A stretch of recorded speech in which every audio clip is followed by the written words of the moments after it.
Fala pessoal, tudo bem com vocês? Não tem mais desculpa. Uma atuação horrorosa, trocas terríveis, o tricolor afunda na crise e o Bragantino é líder, hein? Chega mais, eu sou o Chico Garcia, inscreva-se no canal e vamos juntos!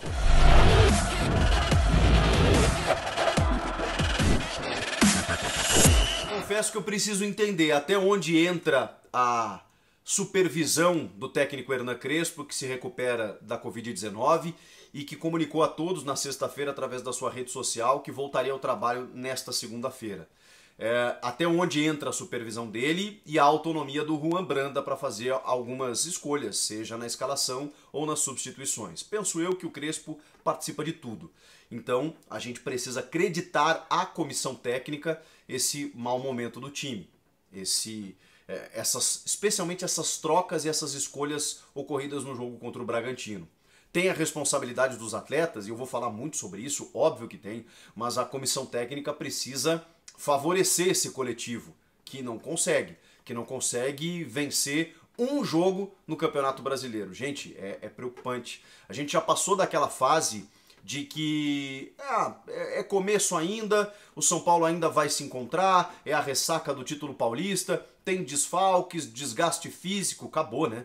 Não tem mais espaço para isso. Nós estamos falando de 9 jogos em que 27 pontos foram disputados e apenas 5 conquistados. O São Paulo tem 5 empates e 4 derrotas. Perdeu em casa mais uma vez. Perdeu pontos que não poderia perder. Do outro lado estava o Bragantino.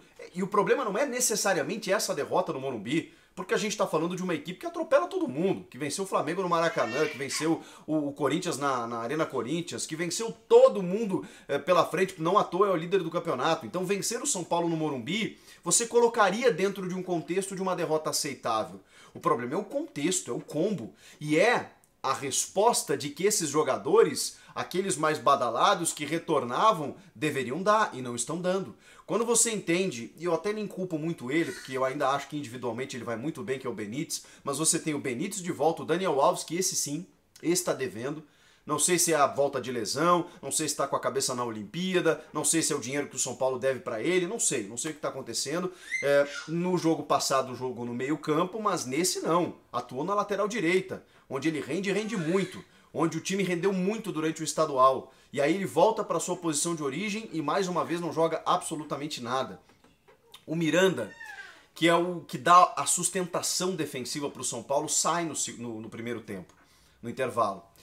E ali talvez seja o grande problema, no começo do segundo tempo, né? Seja o grande problema do São Paulo. O São Paulo não está sabendo jogar sem o Miranda e sem o Luan, né?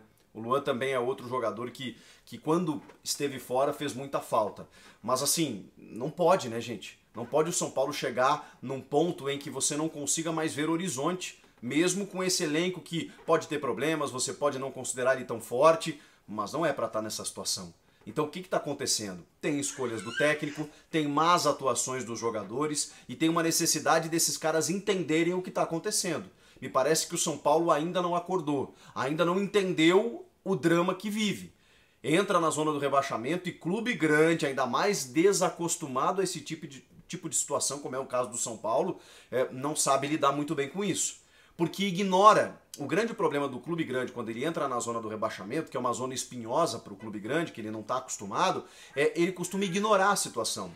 Ele costuma se dar conta ou perceber o problema tarde demais. E aí costuma tentar encontrar artifícios para sair dali e não consegue mais. Por quê? Porque aí já foge do campo, não é uma questão mais técnica, é uma questão mais comportamental, ambiental, a pressão se torna muito grande e você vai enfrentar uma temporada difícil. Esses problemas que a gente viu no começo do Campeonato do São Paulo, eles irão perdurar. O próprio Daniel Alves vai ser ausentado durante as Olimpíadas. Outros jogadores vão para seleções, lesões serão constantes, é inegável isso, diante do calendário que a gente está vivendo, sem muito tempo para treinar. Então o Crespo, que fez um ótimo Campeonato Paulista, eu não sou daqueles que pensam que o Campeonato Paulista foi esporádico, que foi, sei lá, um campeonato que ninguém quis ganhar. Muita gente pensa isso, eu discordo.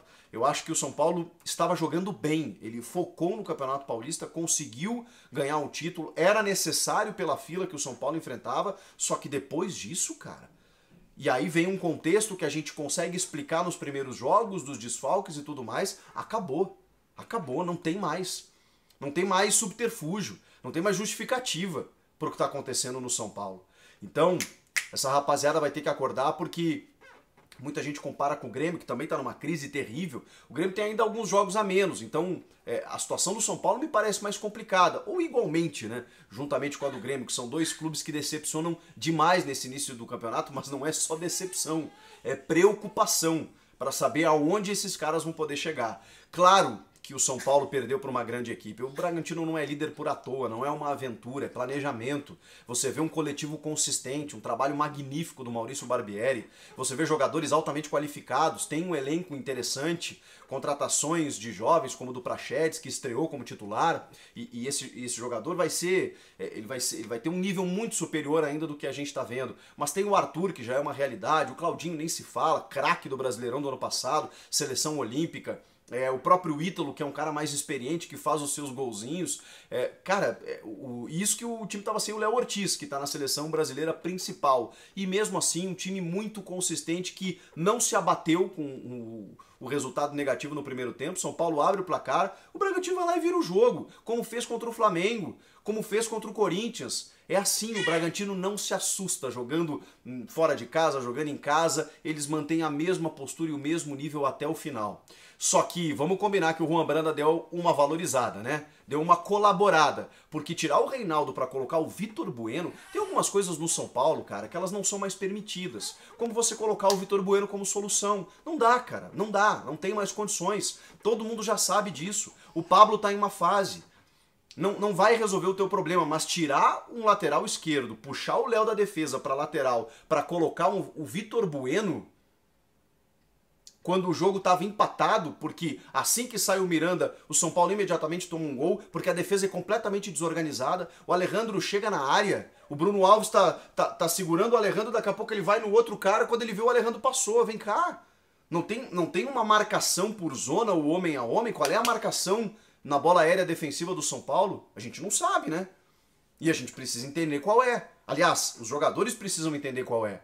Aonde o São Paulo vai chegar com essa desorganização defensiva, independentemente de quem joga ou não. Agora, o treinador... Pô, os caras estão jogando desde o início do ano com 3 zagueiros. O que o cara faz contra o Bragantino, a melhor equipe do campeonato? Simplesmente tira um defensor para colocar o Léo na lateral, para botar um atacante que é completamente inoperante, como o Vitor Bueno. Então, assim... Os caras assinaram essa derrota com total responsabilidade. Estou falando da comissão técnica do clube. E tem muito jogador devendo. Como citei, o Éder parou de jogar, o Vitor Bueno não dá mais, o Pablo também não é solução, o Daniel Alves precisa dar mais a cara à tapa. E aí eu isento ali o Rigoni e o Benítez. O Lisieiro fez uma falta boba, imbecil, que acabou originando a falta cobrada pelo Claudinho e gol do Alejandro. E aí o gol do Arthur, né, uma finalização espetacular, que também deram liberdade para ele chutar, né? Aí fica mais difícil ainda. Então, São Paulinos, preocupação. Preocupação. Não tratem esse começo de campeonato como algo... vai passar. Tomara que passe, mas vai precisar o São Paulo fazer algo imediato para resolver essa situação, porque se deixar do jeito que tá indo, sei não, pode ser tarde. Comenta aqui, inscreva-se no canal, eu volto na próxima. Tchau!